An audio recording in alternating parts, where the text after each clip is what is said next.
Real information YouTube channel में आप सभी का स्वागत है और आज मैं आप लोगों के लिए एक बड़ी खुशखबरी लेके आया हूँ। ये देखिए, त्यागी सर ने ट्वीट कर इसकी जानकारी दी है। लॉन्च ऑफ ई श्रम national database of unorganised worker, मतलब जो अनऑर्गेनाइज्ड वर्कर है उनका सभी का नेशनल डाटाबेस तैयार किया जाएगा और ये काम CSC को दिया गया है, जिसका लॉन्च 26 अगस्त 2021 को माननीय प्रधानमंत्री जी करेंगे। तो यहाँ पर देखिए, great opportunity for CSC to become labour facilitator centre, register every labourer. इसके माध्यम से आप जो लेबर के वर्कर हैं उन सभी को आप इस पोर्टल पर रजिस्टर कर सकते हैं, जिसका काम CSC को दिया गया है। तो इसमें कैसे काम करना है, इससे संबंधित पूरी जानकारी के लिए ये पूरा वीडियो देखते रहिएगा। पूरी जानकारी मैं आपको दूंगा, कैसे आपने काम करना है, किस तरीके से करना है, क्या डॉक्यूमेंट्स चाहिएंगे। तो चलिए जान लेते हैं इसके बारे में। National database of unorganised worker through CSC के जरिए अनऑर्गेनाइज्ड वर्कर हैं उनको सभी को नेशनल डाटाबेस में रजिस्टर किया जाएगा। ये देखिए, there are 43.7 crore worker working in the unorganised sector in India, मतलब 43.7 करोड़ वर्कर हैं जो अनऑर्गेनाइज्ड सेक्टर में काम कर रहे हैं। उन सभी का डाटाबेस सरकार लेना चाहती है, इसके लिए काम CSC को दिया गया है। अब इसमें देखिए, some of example of unorganised workers. अब नीचे जो लिस्ट दी गई है, इस लिस्ट में जितने तरह के लोग हैं ये सारे अनऑर्गेनाइज्ड वर्कर में आते हैं। अब अनऑर्गेनाइज्ड वर्कर है कौन? तो अनऑर्गेनाइज्ड वर्कर वो है जो ना तो कोई फिक्स सैलरी प्राप्त कर रहा है और ना ही इनकम टैक्स भरता है।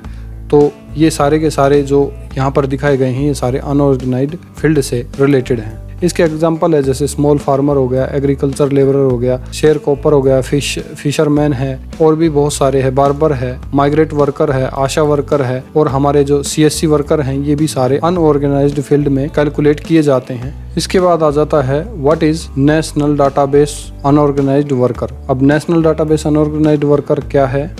The Ministry of Labour and Employment is creating national database of unorganized worker, मतलब Ministry of Labour and Employment Department है वो अनऑर्गेनाइज्ड वर्कर का डाटाबेस तैयार कर रही है और ये फैसिलिटी वेबसाइट के माध्यम से दी जाएगी। इनको एक यूनिक आइडेंटिफिकेशन नंबर प्रोवाइड किया जाएगा, जिसके बेस पर सोशल सिक्योरिटी स्कीम्स को लागू किया जाएगा और उनको लाभ पहुंचाया जाएगा। जैसे प्रधानमंत्री सुरक्षा बीमा योजना है, तो जो इसके अंतर्गत आने वाले जो लोग हैं उनका 1 साल का शुरू का जो 12 रुपए वाला प्रीमियम है वो माफ कर दिया जाएगा प्रधानमंत्री सुरक्षा बीमा योजना का। तो ये लाभ इस तरीके से इनको सरकार देने वाली है। आगे है एलिजिबिलिटी क्राइटेरिया। एलिजिबिलिटी क्राइटेरिया के अंदर है 16 से 59 साल तक के सभी व्यक्ति इसमें रजिस्ट्रेशन करने के पात्र होंगे, जो कि इनकम टैक्स पेयर नहीं होने चाहिए, EPFO या ESI के मेंबर नहीं होने चाहिए, must be working as unorganised worker category, और अनऑर्गेनाइज्ड वर्कर की कैटेगरी में काम करता होना चाहिए। यह एलिजिबिलिटी क्राइटेरिया है। जो कैंडिडेट इस एलिजिबिलिटी क्राइटेरिया को फुलफिल करता है वो इसमें अपना रजिस्ट्रेशन करा सकता है। इसके बाद बात करते हैं रिक्वायरमेंट्स फॉर द रजिस्ट्रेशन। अब रजिस्ट्रेशन करने के लिए क्या क्या रिक्वायरमेंट्स रखी गई हैं, क्या चीज़ ज़रूरी है? मैंडेटरी E-KYC यूजिंग आधार कार्ड। आधार कार्ड को यूज़ करके E-KYC करना अति आवश्यक होगा, या तो मोबाइल नंबर के ज़रिए से, या फिंगरप्रिंट के ज़रिए से, या आइरिश के ज़रिए से। कैंडिडेट का या तो मोबाइल नंबर आधार कार्ड से कनेक्टेड होना ज़रूरी है, या फिर फिंगरप्रिंट या आइरिश के माध्यम से इसको E-KYC को कंप्लीट किया जा सकता है। उसके बाद है एक्टिव बैंक अकाउंट। उसका एक एक्टिव बैंक अकाउंट होना चाहिए, एंड एक्टिव मोबाइल नंबर और एक एक्टिव मोबाइल नंबर। ये 3 चीज़ें इसके अंदर इंपॉर्टेंट है, E-KYC, active bank account and active mobile number. Optional चीज़ें भी इसमें दी गई हैं। एजुकेशन सर्टिफिकेट दे सकता है, इनकम सर्टिफिकेट दे सकता है, ऑक्यूपेशन या स्किल सर्टिफिकेट। ये सारी चीज़ें ऑप्शनल हैं। अगर ये कैंडिडेट के पास नहीं है तो भी कैंडिडेट अपना रजिस्ट्रेशन इसमें करा सकता है। अब बात करते हैं द रोल ऑफ CSC की। Registration of 43 crore unorganised worker across country. पूरे कंट्री में 43.7 करोड़ अनऑर्गेनाइज्ड वर्कर का जो डाटा है वो डाटा एंट्री करनी है CSC ने ही, और अपडेशन की रिक्वेस्ट CSC हैंडल करेगा।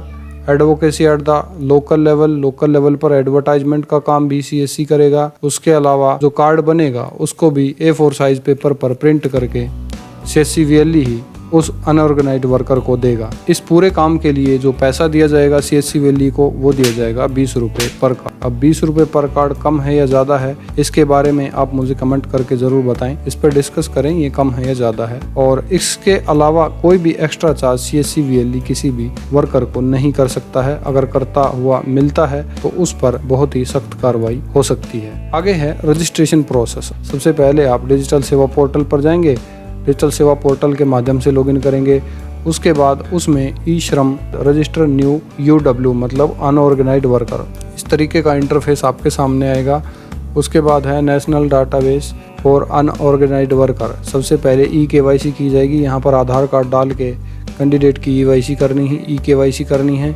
EKYC करने के बाद यहाँ पर जो फैच डिटेल है उसको रिव्यू करना है और सबमिट करना है। इंटर पर्सनल डिटेल, यहाँ पर पर्सनल डिटेल डालनी है कैंडिडेट की, रेजिडेंशियल इन्फॉर्मेशन डालनी है, क्वालिफिकेशन अगर डालना चाहें तो डाल सकते हैं, ऑक्यूपेशन, अकाउंट नंबर की डिटेल यहाँ पर डालनी है और कंटिन्यू करना है। Preview and tick the self declaration, preview करना है, सेल्फ डिक्लेरेशन करना है और उसके बाद UN card of the beneficiary इस तरीके से बन के आपके सामने आ जाएगा।